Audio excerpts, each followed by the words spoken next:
Hey there, welcome to a quick little recap of one of the seasons of Aurorum Mole Remnants.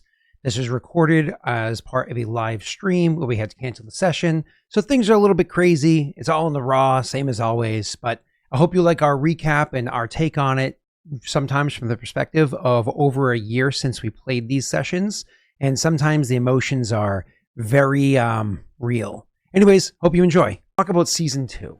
Let's do a recap of Season 2.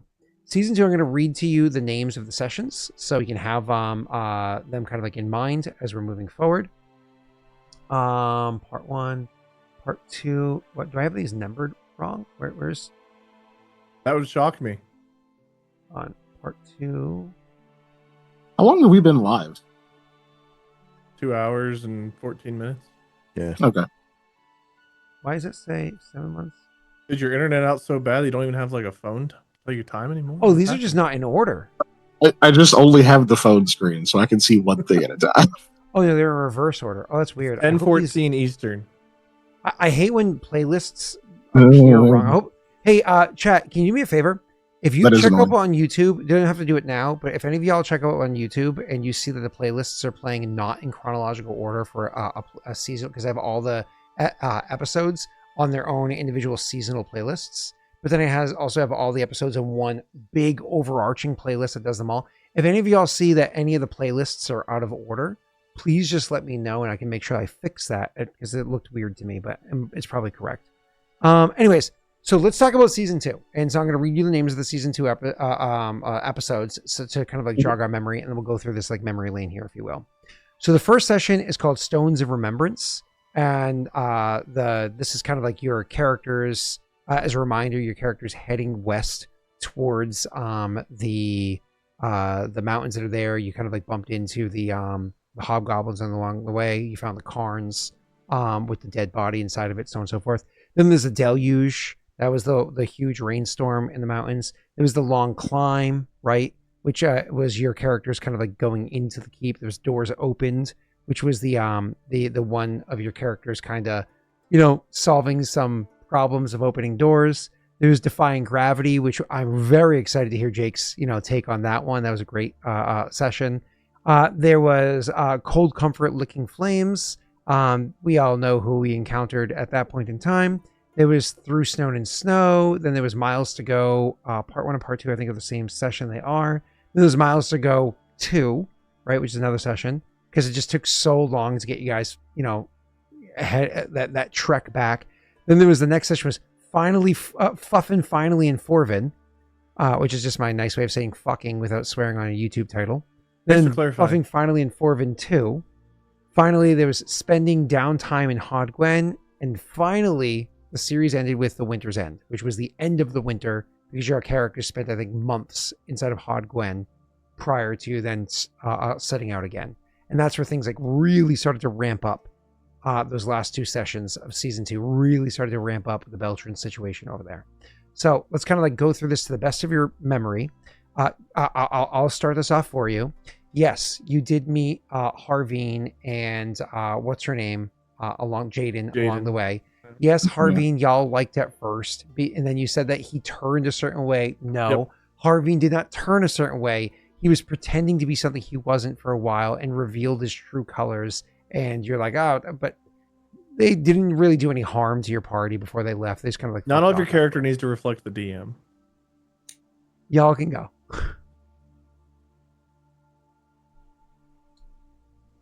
So this was mostly Mountain Keep. Yep. Predominantly Mountain Keep and so on. Yes. Yeah, I remember getting into the mountains and it being cold as fuck and that being a problem. I remember the Orsugo fire ritual being right when the entire West Coast was on fire, and I was like, Scott, that was an interesting choice to have right now. Yeah. Or no, wait, wasn't that when that was when Leshev was on fire? That's when we were leaving. It was one of the two. I remember there was a big fire thing, and it was like, what a good parallel to have to real life right now, where people are losing their homes and miserable. That was pretty sure that was when Leshev got set on fire afterwards. I just have good timing, okay, Wade? You know better than anybody else that my sessions unfortunately parody. You turn on the news and you're like, I should do that. No, I just follow your phone, Wade, and then I say I should do that. NPC I can introduce. Yeah, this one. Maybe he'll be 8 people. I'll introduce them all next session. We'll pay them 2 gold. Man, I don't know. I'm trying to remember. Like, I feel like a lot in that season. Did, but it didn't. Like we met we met Roxham and the hobgoblins that were cool. They were nice and helpful. Like fucking Jaden sucked. Harveen sucked. I was glad he ran away. The mountains. We found the ring, and you guys opened the fucking crazy door. Yeah, I remember. Awesome. We smarted through that. We figured out the door and then the trap. All the damn Aldo traps. Kind of embraced like heroicism for the first time after he got to ride on fucking Alcimia. He was like, he kind of had like I feel like a moment where he was like, all right, you guys talked to a ghost, but like, I did get to ride on a fucking cool ass bird. I think this is where, oh shit, Jake unmuted. Now go ahead. No, you're good. Yeah, we were all like, Jake talk? Yeah, we're all waiting for you. I think this is where Koa got his fear of doors, isn't it? Yeah. Where you touch the door and you got like 80 spikes in your hand. Yeah. Everything was fucking most illogically designed door of all time. I do remember that because that is some legendary spite to put spikes on the inner fucking door handle wheel thing. Yeah. That's just... That must be Curve Rocks, folks. He would do something. Well, there won't be spikes anymore. The nasty boys, whatever they were called, probably came down from Leshev and robbed the spikes. Nasty boys.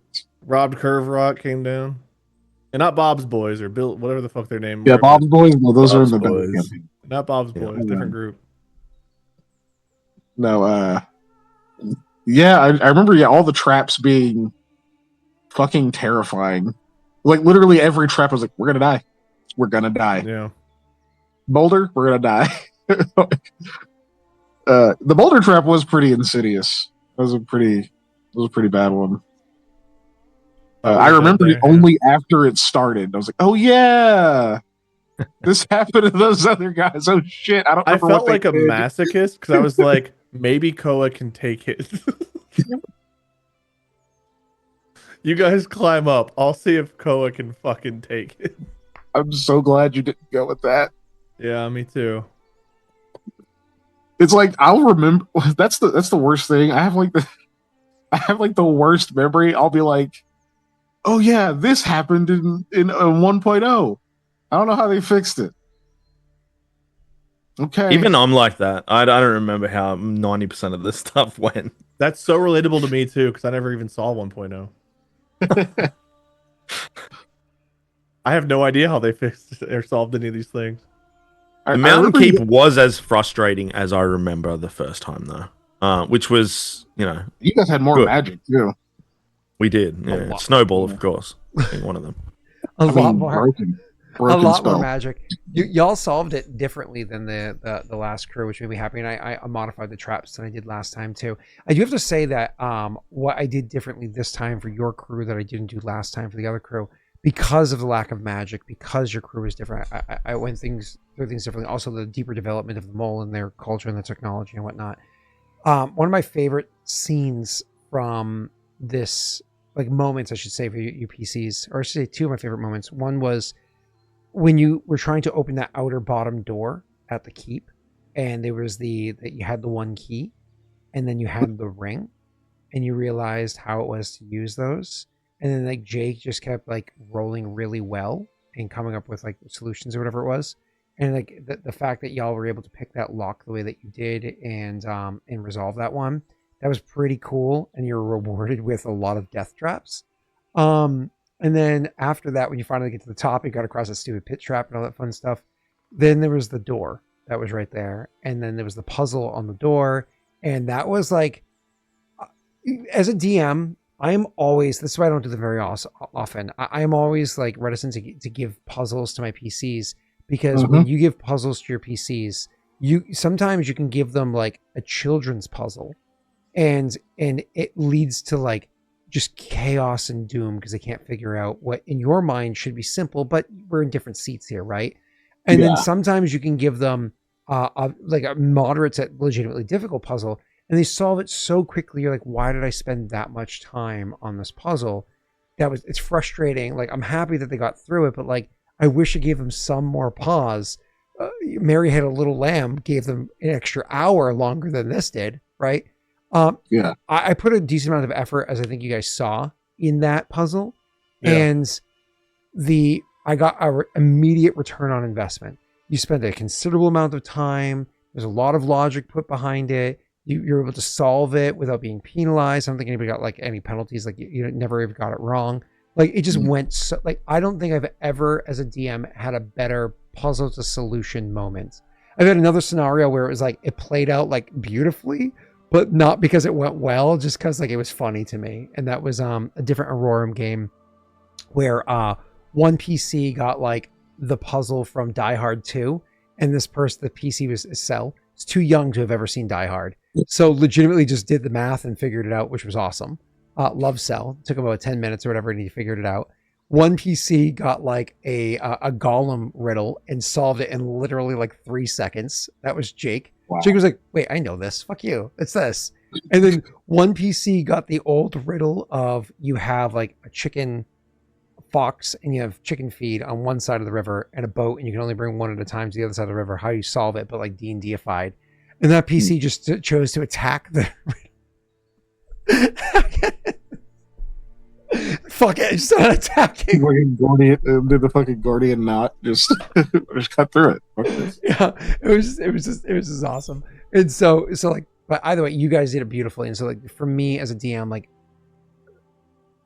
that was amazing. Like just kudos to you. And so I enjoyed that moment. I hope viewers enjoyed it as much as I did, because that was so cool. And I want to put more riddles in there.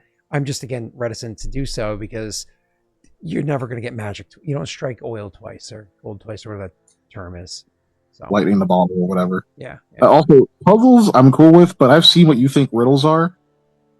So please not riddles. I used the word riddle. I didn't mean the word riddle. Riddly diddly, IDD. I vote Democrat. He. It's like, what's the puzzle there? He's like, I just want to say that. I thought the answer to that puzzle was Epstein. No? Okay, sorry. You said riddly diddly. Democrat. I'm sorry, I thought it was Epstein. We met the Elder for the first time. Elder for the first time was at Mountain Keep. Yeah. Koa turned down sex at the Mountain Keep, probably even more important than the Elder. That's right. Yeah. And you know that would have been wild. You know that would have been, dude. Like, he and Yara would have been legendary. Like, come on. She just watched her friends died and she's trying to feel alive. You know what I mean? Like, she's a paladin / cleric / whatever of like a chaotic. Koa like, just high five Hellraiser's head. Like, yeah, it would have been crazy. Yeah. Yeah, I don't know. Yeah. I regret for him that didn't happen. I feel like that would have been one of those. I don't know if you guys have ever had like roommates and they like bring someone over and they're just being way too loud. They're like, do I just kill them? Like, I gotta work in the morning. What is this? Dude, I had bunked beds in my college dorm, and my roommate's girlfriend came from another college to stay with us for a weekend. And yeah, it was basically like living on top of a rabbit den. Ugh. Yeah, it's a little annoying. The weird thing was my roommate was one of those guys who was like real bravado, tough guy. But like with his girlfriend, he's like, no, stop it. You're hurting me. I don't like that. And it was like, dude, this is so uncomfortable in so many ways. I did not need to know that you were a sub in bed.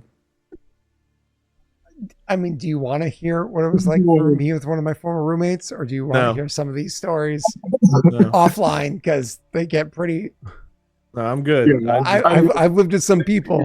I'm just saying, Koa and Yara, like, it would have been so legendary that even Aldo and Mikhail and Nightstorm would have clapped. Yeah, sure. Yeah. Okay. Yeah. Yeah. Oh. Anyways.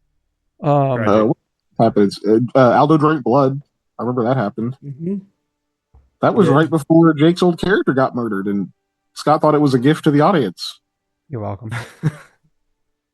I mean, I'm looking forward to seeing apart. how that develops actually, because like when we first met the elder and he said like, this isn't, you aren't the people like I thought was going to be here, which we all know refers to the other, Kingmaker campaign, right? So them being taken out of the equation, I do wonder if there is some way those characters make some type of impact or appearance later on. Which would be a good throwback, but in what, in what way will be interesting. But yeah, we met the elder and really got the info on taking out the curses, right? We were only there to like more or less look for Elliot, look for artifacts, and then we get this divine, not divine, like we get this mission to free a land that's been under a curse for 700 years. We still don't know why you can't see or hear them. Mikhail can only hear them, and Koa can see and hear him. Well, Aldo can now, remember? He can. Well, we don't know if he still can. We have a theory about that with the ooze person, but that's true. Yeah, he did have his baby, so yeah. We think that maybe that sight got reamed out of him. I'm just trying to think for a second. When did you drink the blood? Was that in that keep? Yeah. Yeah. So let's further this logically. You couldn't see or hear. You tasted the blood. You temporarily could see and hear, but then next time you encountered with him, you couldn't. And after a totally not season 2 scenario took place, you could. So we'll see, right? Yeah. Cool. Yeah. We haven't gotten any kind of confirmation on the after effects. I'm just saying we as PCs are theorizing, no, he will not be able to see or hear him again, but we don't know because we don't really know what caused us to be able to or not be able to begin with. Mm-hmm. Yeah. Only mild hypotheses about that. Yep.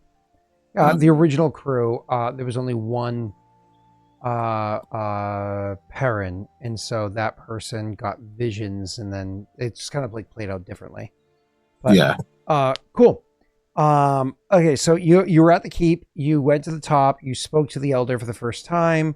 Very slow talking, very broken speech, loss of memory, so on and so forth. We now know that evolves as time goes. The more keeps you encounter, the more of the mysteries that you unlock, the more he seems to know. He's de-aging just like the counselors. He is actually seemingly de-aging, not literally de-aging, right? Because he's continuing to get older, but he's actually gaining his memories back and strength back and whatnot. We've seen that play out as things go. And so the session we would have played tonight, if we were able to, you were hoping to get bump into him and see like a huge transition, which maybe we will next session. But either way. So like we know that happened. Check if my internet's back. It's not. Also at the top of this keep here, you were able to find like this like beautiful kind of like balcony that overlooks the valley, that this like what's it called, like bowl, this valley in the mountains that's there. And you encountered the gnolls. The gnolls killed what's their names? Grishka and I'm trying to remember his name. Orsk. With a V, right? No, Orsk. No, thank you. Orsk. Killed Orsk, killed Grishka, and then you found Yara, who was the halfling of the Hafue that y'all encountered. Then at the tail end of that, so you met Alsamia. Alsamia, of course, is a giant eagle, right? But y'all realize something about Alsamia. She's not just a giant eagle. Apparently, she has this keenness to her, this intellect to her, unlike anything you've seen before. And Aldo, in his drunken silliness, kind of plays with her in this way that kind of like she almost sees him as being like, I don't know, childlike, if you will, from the perspective of the PCs, not from the DM's perspective. And she ends up like almost like nurturing him and like nuzzles him inside the nest. And then he's later on able to go for like a ride on Alsamia's back. And I don't know, Jake, breastfed him, and she's a bird. How does that even happen? An owl, if I remember correctly. Jesus Christ, wait, Jake, that's an old reference. All right, no. Jake, you want to talk about the Alsamia situation and kind of like where he went, what he saw, that whole bit? I'll let you take it away. Yeah, I mean, she picked Aldo like up and took him like on a on a long flight, and he thought he was going to die, right? And then showed him her plight or whatever. But I think Aldo, whilst it became important to him later on, like, I just, as he's discovering this stuff about her and what she wanted, and really facing his own mortality, thinking he was going to be killed in that, and drinking and all that stuff, I just remember him almost like, we didn't see a lot of it on screen. We've seen a little bit of it, but I imagine during that flight, like the drunker he was getting, he was just like just talking to this random bird and confessing things that he'd never spoken out aloud about his life. So it was almost like a I don't know what you call it, but he felt for the first time free enough to maybe be a bit vulnerable. And I think just that whole situation, facing his, like, what he thought was his own death, and having this creature, I mean, he was flying. I mean, nobody, like, who experiences that, right? So it was all such a surreal moment. I definitely think it allowed Aldo to be a bit vulnerable in a way. I remember him when they got back, he just kind of like almost like nuzzled up to the bird and just fell asleep. So there was like a scene before that where she dropped him off, and there's like a moment. I don't remember exactly what happened. There was a moment where you were on the balcony before you nuzzled up. I don't remember what happened. I don't know if he threw his alcohol off the edge, or there was like a defining moment. Yeah, he did. Because I can't remember what happened either, but I don't know. It showed an intelligence, right? And it was kind of like pushing him in the right direction, being like, hey, you know what I mean? And he seemed to grab onto that, and he threw his alcohol off the roof. Yeah. Which I think they found later on when he was missing. That's how Yara died. No, so and what her plight was at the time, because you mentioned that she showed the plight. More or less, she brought you over to another nest where there was a dead giant eagle, and then you showed that the eggs were missing, right? And I think you found the cracked bits of like one egg, and the remains of a non-survived hatchling. The egg got broken too soon. Yeah, and it's like an embryo. And then you like more or less understood, oh, they took the eggs. I think she even flew you over to show you where they were or some shit like that. And then y'all decided we're going to resolve a dead body. To which somebody in Discord was like, I would never have given up giant eagle eggs for anything. I'm just like, well, clearly you're not part of the good party, because this creature is clearly is at least kind, if not goodly, but at least kind, sapient creature that's like, I want my babies back. Like, and I don't mean like chilies, like get them ribs. I mean like legitimately want their children and or grandchildren, whatever they are, right? And somebody in Discord was like, I'm gonna keep them babies. Wow. Jesus. Yeah, well, I mean, Aldo too has that moment of like, why did Alcimia choose him as well? Mm-hmm. That weighs on him, because he doesn't have a high opinion of himself as is. So yeah, that's something that either Aldo will continue to dwell on. We haven't seen Alcimia since, but it'll be good when we go back there to see what happens there. But yeah, you have a wineskin, she's gonna throw you off. Cool. That was a fun scene to see play out, and then you bumped into the hobgoblins, and you got them to give back the eggs, and most of them were fucking pissed about it, but one of them went along with it. You befriended them, and then it turns out that the person, Roxanne, I think his name was you were warned about what the culture was like in Drazstone. They're extremely lawful. They have very overbearing rules and heavy penalties for breaking those rules, and that's what Roxanne did. And so you find out that that's Roxanne's family's like way of generating income for the family. So like more or less gave up the family tradition because the moral implications of it.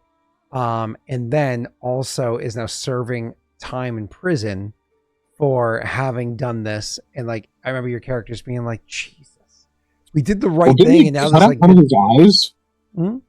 Didn't you say they cut out one of his eyes or something? Yeah, he was very heavily penalized for his transgressions against the. You didn't find this out in season 2. You found out like season 3 or 4 or whatever. But yeah, you did find out later on that he was in of course, there's levels of guilt, but also just waves of anger against both their way of doing things in character and me out of character. So, no, it's pretty in character for you. Kajazar says lawful is always more evil than evil. I don't know if I agree with that, but yeah, definitely not. Yeah, I don't know. I would say that lawful evil can fly under the radar of being evil longer than evil can, but otherwise, I would not say lawful is more evil than evil. So yeah, evil is evil. I don't know what I'm supposed to tell you. I ever tell you how I got these amendments? Yeah, you returning from the mountain keep though. What else significant happened? Like, where do we go from there? So you also saw the flare up, the fire blast that happens, and then you fought some gnolls and the hyenas. You saw the flare up that happened, and it seems as though Orsugo, like your belief here at the time was, oh shit, they have fire. Was Orsugo a part of this? This was confirmed later on in later seasons. But yeah, the blasts of fire that happens there was apparently Orsugo, or at least some representative of Orsugo. You don't know, but you saw like way off in the distance, like circle and a fire blast come up from it. Orsugo seemed to be recruiting the gnolls. And then after that, you've seen in later seasons, or at least later on this season, gnolls now leaving the mountain valley where they hadn't before, and they're coming down and attacking other settlements, including starting fires, right? So Orsugo seen from session 0, mentioned multiple times in season 1, and here he's in season 2 recruiting gnolls so they go spread fires elsewhere instead of just his, bandit kind of crews doing so. And y'all have never put eyes on Orsugo yet. You just understand that they're like a 12-foot tall orc of, made of fire or some shit like that. You're told. Yeah. You assume exaggeration. So that happened there, and then y'all ran. You ran away. Did we touch on what you found on your way? Was it up or out? Oh, it was your way up. Did we touch on the weapons in the ring? Yeah. Those were all together at that little like side cave compartment area. Did we talk about that earlier? Did I phase out? Like, okay, cool. We can just kind of skip through it now. Cool. So that was the episode called Deluge. So more or less, like while you guys were traveling, I think it was Koa that was trying to be like all ballsy. That you're traveling up this mountain pass because of the weather of the season. It was super windy. It was a crazy like hurricane like weather, at least tropical storm like weather. It was super dangerous. I think you lost some basic equipment along the way. Certainly you tattered up your tent a bit, but I think Mikhail rolled well enough to hold it or some shit. Anyways, you found Koa daringly climbed away from the safety of where you were, and he made lots of treks that were legitimately dangerous. Was able to find a little cavern that you guys made your way into, and were able to stay safe until the weather passed. While in there, you found a little cache of shit, and wherein you found a ring made of you later on discovered to be electrum, and some old mole weapons that seemed oversized. But whatever. Later on, discovered these are bugbear weapons. Bugbears, being Glenkin, are a part of the Mól Empire. So these were bugbear weapons. And this ring, later on, you discovered was a ring to the clan of the Sif clan. Sov clan. Thank you. Of the Sov clan. For the Mól Empire, and so which is a predominantly bugbear clan, right? So you were able to find those there, and later on bring them to like Hinta. Hinta to kind of like work on or whatever. Eventually you left the mountain pass and head to Forvin. Any details you want to cover on the trek back to Forvin, or any details around there that are worth noting before we move on? Did we go to Forvin first or Leshev first? Literally the next session is like miles to go. Fucking finally in Forvin, because Forvin was the east straight across to get there, because you were trying to find where Harveen ran off to, because Harveen ran off, but also there was the other NPC whose name escapes me that was associated with Rayrin, Harveen, and Jaden, who we gave the horse to in Center Hall. But there was somebody, Jaden went to go look for the other NPC whose name I can't think of. To find out like where they were, if they were alive, And I really thought we went to Leshev first before Forvin, which is weird. No, because Forvin was like, I know we sent Jaden there. I think we went there because the weather got so bad. We must have gone straight to Forvin. So isn't that where our path south? I thought we went like northeast out and then cut across to Leshev because it was the closest. But we wanted to get to Forvin to ask about Jaden. I really thought we did because we were on the north side of the mountains. Did we retrace our steps all the way south? No, you went. You had to go south because you had to go out the mountain pass that way. You did not go north and out the Drazstone way. And we had to, because I know once we leave Leshev the next time, that's when it's on fire. Yeah. And we didn't go to Forvin after that. We didn't like stop at Forvin after that. I remember. And if we did, I don't know. I think we were stopped in Forvin on the way out because that's when might have been stopped. Was like, my husband's such a good man. Yeah, that might have happened. Yeah. But Rain or whatever her name was. So then on the way back to, I guess it would have been Forvin. Is that where we went into that like barn house where they were making moonshine or whatever? And like no, that was near Leshev. Was that the near barn? Leshev? The moonshine was the near barn. Leshev. I'm pretty sure that was when we were coming back from the mountains. We were in the barn. It was. We did. Barely made it. Yeah. Maybe the original plan was to go to Forvin because that was her plan. She went straight to Forvin. Maybe you actually. Yeah, we didn't go to Forvin. We went straight back to Leshev. Yeah, okay. So your original plan was to go to Forvin, but then you chose Leshev first, and then there was the fires. You found out with the Knolls, and then you went to Forvin afterwards. Yeah. We forgot that Aldo and Koa had their first big fight, and it was about Elliot. Go on. Do you remember that? No. Aldo wanted to bring Elliot, and we convinced him to come along. And then something happened, and Koa's like, "You shouldn't be here." And then they had that big blow up, and Elliot ended up going back. Yeah, because Koa had to escort him back. That's why we still had that whole group. That's why, Jaden and Harveen were both there. We were trying to figure out who was going to go back with Elliot. Yeah, it was on the way to the Mountain Keep. He was completely out of his element. It was like he doesn't belong here. Yeah, he would have died. Yeah. And it wouldn't have been a big deal, but Harveen was sucked so much ass that it was like, we can't trust him to take it back. Dude, Harveen sucked. Jaden was just the absolute worst to deal with because she was like, okay, I get it. 2 seconds later, I don't fucking get it. I hate everything. Bitch, moan. It's like, dude, why is every NPC our GM? Can we just have like one good one? I don't hate everything. I don't just Okay, Mr. Massachusetts. I don't hate every. I love my state. I can tell when a Rhode Island license plate drives down your street because you're like, listen, it'll be all listen. Don't get mad at me that I have better federal laws than you right now. You know what I mean? Like I love my state. I love everything. So, yeah. But so, I didn't even hate that, but I kind of do now that Scott is talking about like how magnanimous he is. I think that was the first time Koa got close to actually. I remember you saying that Koa wanted to hit Aldo in that moment because I remember Aldo started being real petty too. And yeah, he was just pushing everybody's buttons. And I think Mikhail even at one point was like, "Dude, stop." Yeah. But he was like, "Nah." That was on the way to the mountains. Yeah, that all went down. Yeah, that was on the way to the mountains. And I remember it got really tense in character, and on the inside, I was like, I kind of just thought that Aldo was being so petty. It was funny, but I was like, I can't smile or laugh right now because it's not the right mode. Our characters had to feel very differently than we did. Yeah. He was being legendary levels of petty, and I was like, don't laugh. It's not, no. The three of us have had a lot of conversations where we're like, apologize for our characters' actions, and we're like, dude, you're fine. It was funny. Like, I'll play my character being pissed off, but I don't care. We've had a lot of those conversations. Yeah. I think we even pointed it out like that next session or something, just because people got kind of like, "You guys okay?" Yeah.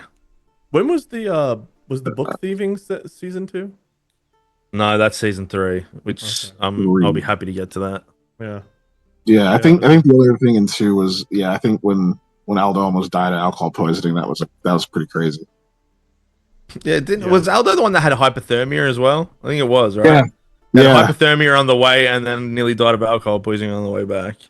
Yeah. You weren't very kind to your character wasn't very kind to himself. No. Yeah. He just had a bad time, dude. Yeah. Yeah. I don't remember much about that Leshev trip. It's always the same shit. It's a lot of conversation with Jem Smith, Trisha, whatever her name is, and Mikhail maybe get together, maybe don't. Aldo finds a bar. Nathan Fox. Rinse and repeat 10 times and then leave. Oh yeah, Nathan Fox. Yeah. Yeah, we got him on the council. I think it's Lorjus. Is saying Koa was supposed to get sick from a null bite, but I forgot. Like I actually got Wade to fail a fort save. And I was like, either that or I didn't make the fort save. It was one of the two. No. I legitimately forgot to impose it on you. You made the fort save, you failed. And I forgot to do it to you. It was like at the end of a session. Yep. Yeah. It was days later, and then it just doesn't. Yeah. I think we were talking. We didn't have conspiracy chat then, but the three. We didn't have conspiracy. It was after session. And you were like, Scott's like, man, I gotta go, guys, and we're like, all right, well, the three of us will hang out and be friends. And we're like, yeah, I wonder if Scott will remember. I'm not gonna bring it up, but he didn't remember. It was like, not my fucking fault. I think we forgot by the next session anyway. Probably, yeah. That also sounds right. Reminding me could have gotten you a hero point. No, I'm okay. You're full of shit. No, it wouldn't. Yeah. Cool. Koa turned down sex with Yar, and that didn't get him a hero point. That's the most heroic thing I think any of us has done at all. No, the heroic thing would have been a warm body to appease her pains at the moment. There were horses down there, not to fuck, but like to keep her warm. No, I mean like you literally left her in like a horse shit covered area down below. Like she chose to go down there. She chose that, yeah. Just saying, you know. She's like, I grew up in the Badlands. We had to eat shit for dinner when we cut people open with our metal spoons. Mikhail could have cleaned that area up too. I just thought of that. Could have actually cleaned that area. He would have technically had to have moved the shit elsewhere, so it would just be in a pile. So it would have been cleaner. Mikhail walked in with a "Haven't you people ever heard of?" opening the goddamn door. So we could I also still didn't have infinite cantrips by that, and I was pretty. I remember I was like consistently ending the day with no magic left. Are you gonna glaze over him just like dry quoting Panic at the Disco? Yes, I am. Okay. Cool. You don't want to? We'll just pretend like that never happened and keep going. You got some commentary? Go ahead. Tell us what you think. No, it's all good. Let's move on. So you guys. Scott's like, I remember Beethoven. Those aren't my people. Panic at the Disco. That's y'all. You think they're my people? That ain't my people. Yes, emo. That is my favorite. That is my favorite. You noticed. You felt like you had to say something about it. I didn't even know the name of the band that sang the songs. Scott's the one coming here name dropping. Damn it. They often showed up on the radio back before streaming services existed, okay? Like, at one point in time, we didn't have Spotify and Pandora and whatever exists out there for streaming music. Yeah, we don't need to go down the things that we didn't have in the 1960s. We can move on. 1960s? Yeah. You didn't have them in the 1960s, right? They didn't have us in the 1960s. Plumbing. We know, Scott. We know. They did not have us in the 1960s, but like... Moving on. Yeah. So, y'all get back to Leshev. They has fires. You leave after like helping out all night long, and once again, and then like you're like charred and tired, and you're on a motherfucking boat, and you're heading south. You finally get back to Hod Gwen, where Lonely Island. You quoted Lonely Island. I guess that is Lonely Island. Yeah. Yeah. There you go. See, I know things. Yeah, that's right. That's the T-Pain one, right? I know white people things, in fact. See?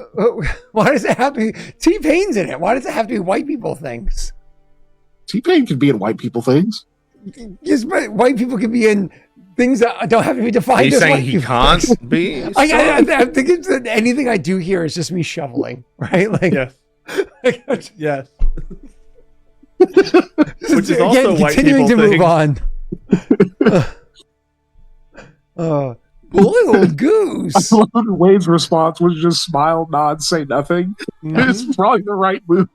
Yep. Oh. I have no horse in this race. I am staying out of it. Moving on. So anyways, you guys are get to Hodgwen, and this is where you end up spending the entire winter there, right? Yeah. This is where things start to evolve over there. So Koa actually has the winter where he's spending some time getting to know. This was after breaking into Guinevere's shop with a bleeding, dying Casper, bleeding out everywhere, then having to like repair it. Yeah. Yes. Yeah. Lenore was on where we learned how valuable carpentry was in this world. It was the beginning of that, yeah. Yeah. Because it was like, you could pay 30 gold to have it done cheaply. And I was like, fucking, why are we adventurers? Or you could become a carpenter so you can lay plank. You know what I'm saying? Like, I didn't have to. No, you did. Because anyway, Koa was laying a lot of plank even in session 0. Weren't you sanding a bunch? What? Please, let's not make that a thing. I don't think laying plank is. I don't like that one. I don't like it. Gwen, you ever walk on a plank? I just hate it. I hate it. It makes me uncomfortable. Oh my god! You ever have a splinter on a stormy night?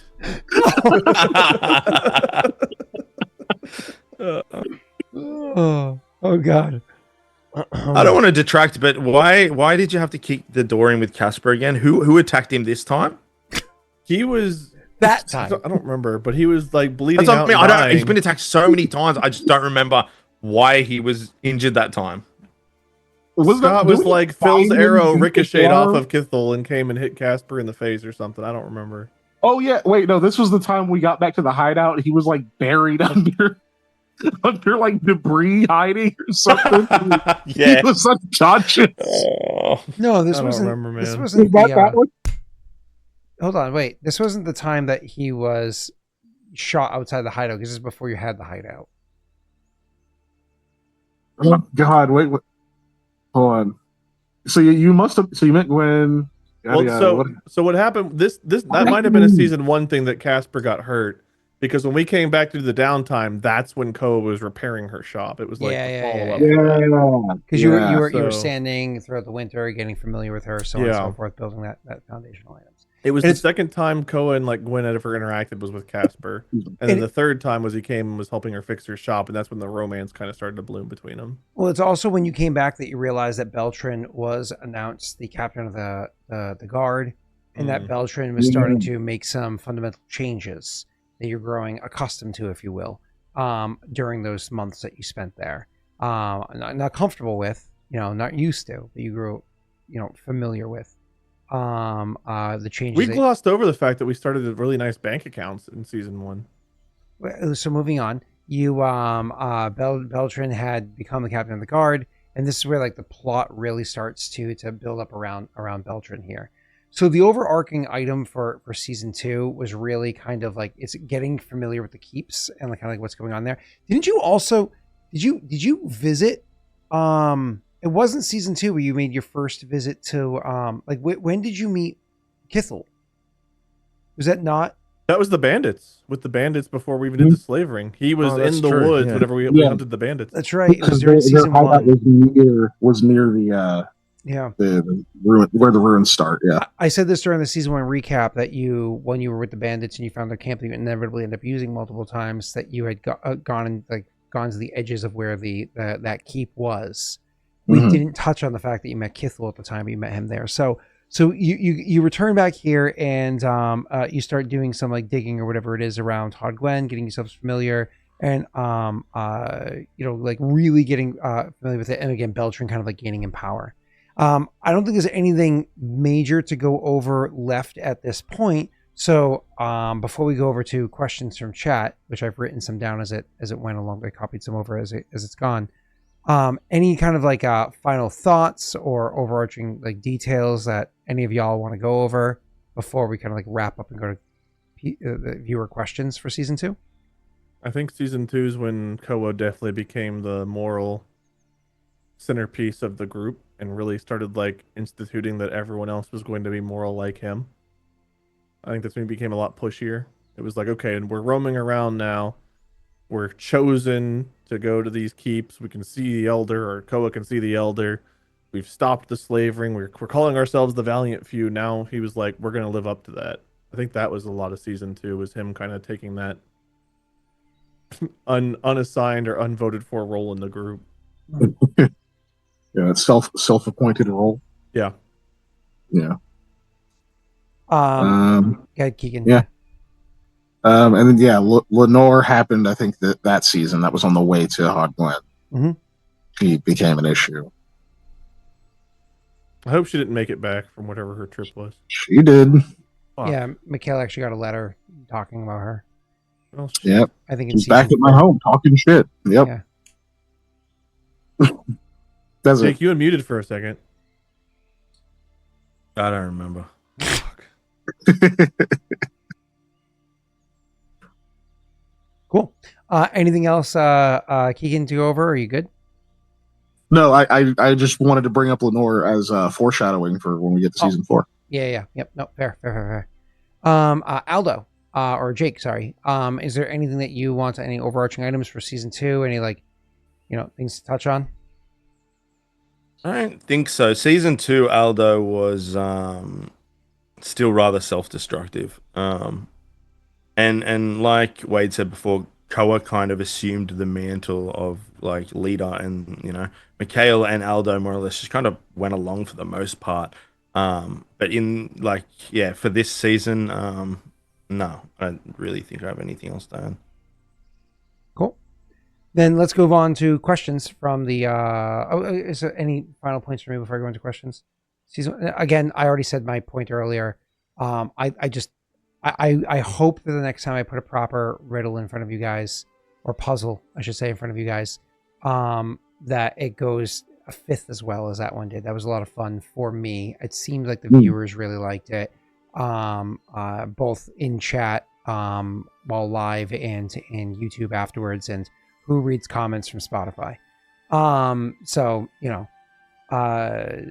I hope we can get even an inkling of that recreation.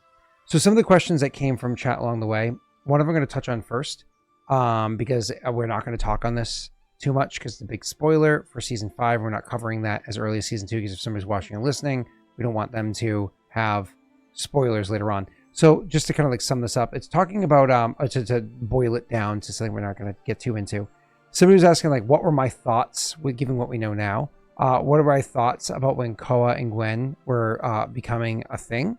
Back in season 2, to me it was like, oh no, but also like oh no. And I had all these moments where I did there was this long night, sometimes you go to bed but you're not sleepy, so I had gone to bed. It was 3-4 in the morning, whatever it was, that I make my way upstairs. And Brittany actually was awake. I don't know if I woke her up, so she had to get up to go pee or something, or if she was already awake, whatever the case was.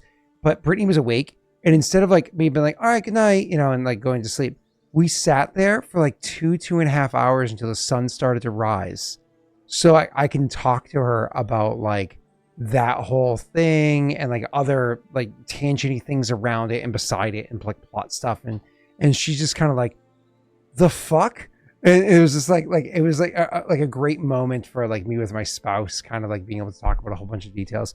So I kind of got to emotionally settle myself in there and prepare myself.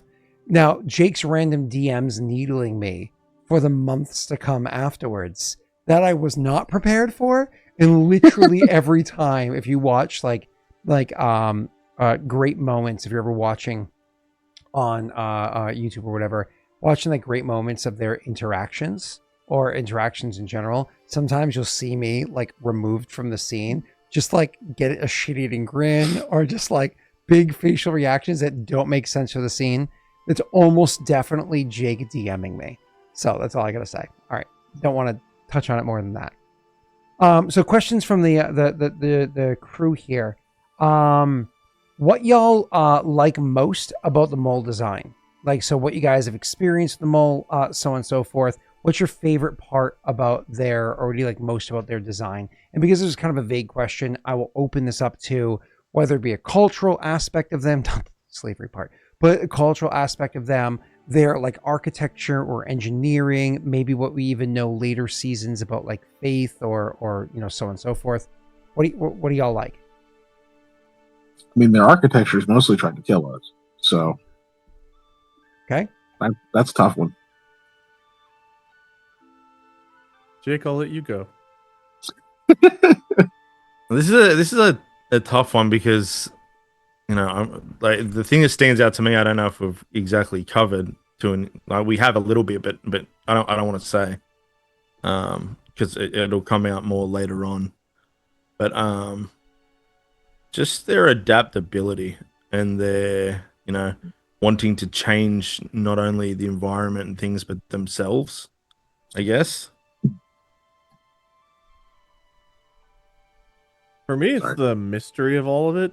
Like, we know there were different factions at different keeps, but these fucking places are designed in such a head-scratching way of like, you have a staircase going around and around and around and around that leads to just a ceiling. You have a keep where everything in it seems like it's a fucking trap and wants to kill you. You have a keep where it's like, how do you even get in here to go to work? You got like fucking bedrooms and stuff, and there's one way in that we know of and one way out, and it is not a fun acid bath to get in or out of this place. So what the hell were they thinking, or how did they operate things in a way that made sense? Because right now, for me, still in this moment, it's like, this feels like a fucking like, no offense to Scott, this feels like a kid was like, I want to make a bunch of dungeons. A culture lived here. It's like, cool, man. Yeah, I remember. Oh shit, sorry honey, gotta go to work. Oh, fucking boulder trap again. Oh god, I hate having to take my briefcase up these stairs. Like, what the fuck? Right? Like, oh, my favorite pants got oozed again. Oh, I can't believe Richard couldn't move the runestone fast enough today to avoid the splash damage. What a shitty day at work this has been. Richard! Like, yeah, it was bring your kid to work day, and my kid ran headfirst into the door, and now he's stuck to it. Fucking spikes. Like, what? Why? Why was any of this done the way it was done? And who the fuck went to work here? Except for Satan himself. Like, this literally just feels like fucking Satan was like, oh, hell yeah, we're gonna bring hell to earth. Oh, you little bastards are gonna design it for me, and you're gonna love it. And they're like, we built this, we don't like it. Oh, yes, you do. Oh, shit. Curse. Like, I don't know. I'm trying to rationalize how the fuck this ended up the way it did. Well, is Satan Macho Man Randy Savage or something? Yeah, he is. Yeah. The curse happened afterwards, though. That was not their creation. That was their demise, right? So. Oh yeah, I know, but the traps part is a valid complaint. That and I need to go off topic though. Yeah. Just let me jump in here. Kiken, if you're DMing your campaign, if we ever see Bob from Bob's Boys, please, Macho Man Randy Savage. I'd love that voice. That's Bob all over. If my voice can take it, you got it. Okay. Nice. Can we get a sample? Can we get a sample, Keegan? Of what? Oh, you want to hear about the Macho Man? I got impressions for days. Got a spiky wall on the west end. That fucking janitor better get over there and pull those bodies off. They gotta put a sign up or something. Tell me there's bicycles in Idir, because I want this to be a biker gang. Bicycle, want to ride. All right, cool. Next question here. Keegan, what exactly is Mikhail's relationship with Trinity? Friends with benefits? Fair answer. Moving on. Right. Somebody asked me, was Scott going to kill them if they didn't come up with something referring to the boulder trap? The answer to that question is maybe. That was legitimately a very lethal trap. There was we talked about this off stream a while ago about the amount of damage that it did, and it did a significant amount of damage. Like one of the ones where it was like being dropped unconscious for Aldo and Mikhail was totally an option if they were injured. That could totally mean death. Like it was a problematic situation. They could have died there. That was meant to be a death trap, right? More so than the others. So yeah, they could have died. Yes. Like basically, if we had failed, he would have hit us with a boulder and all of the things that entails. Yeah. Mm-hmm. Yep. So you are chosen to liberate a deep. Oh fuck! Another group. Next. All right. So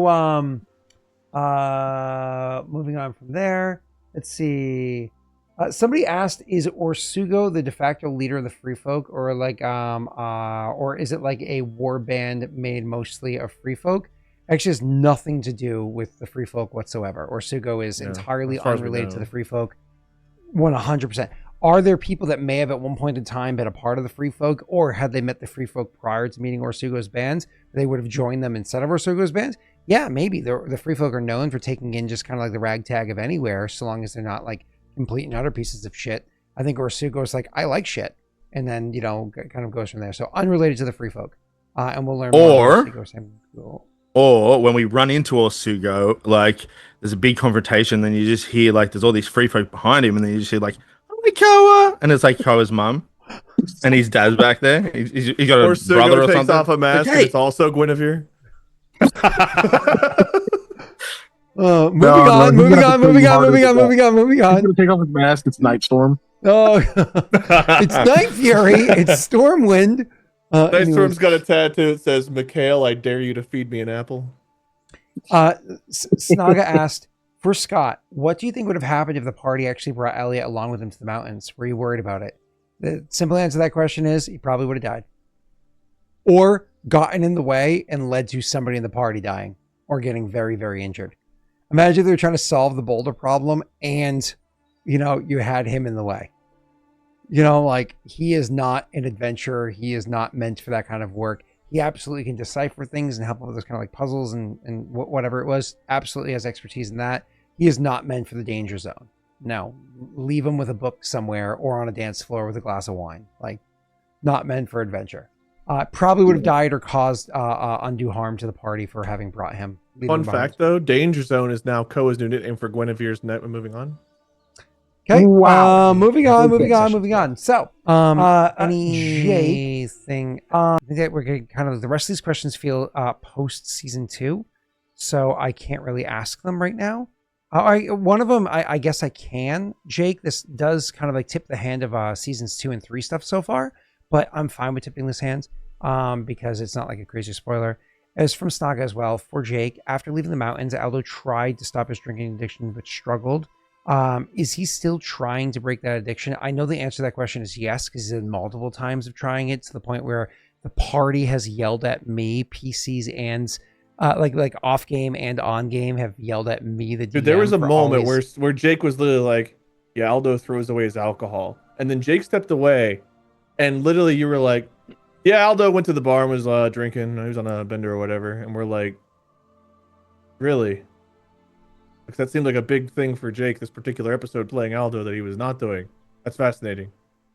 So what I would alter this question to, Jake, is he is continuing to fight this. That's no question. Did you plan for him to have this being off and on struggle, or did you just go with the vibes of the campaign as it went? I'm going to change the question to that. No, I just went with the vibes as it went. Obviously, Aldo couldn't continue to be as bad as he was because it would have been a massive detriment to the party. Yeah. Which I try not to be. But it was good to be able to show, him trying to manage that. And because it is an addiction, right, he will struggle. He'll continue to struggle.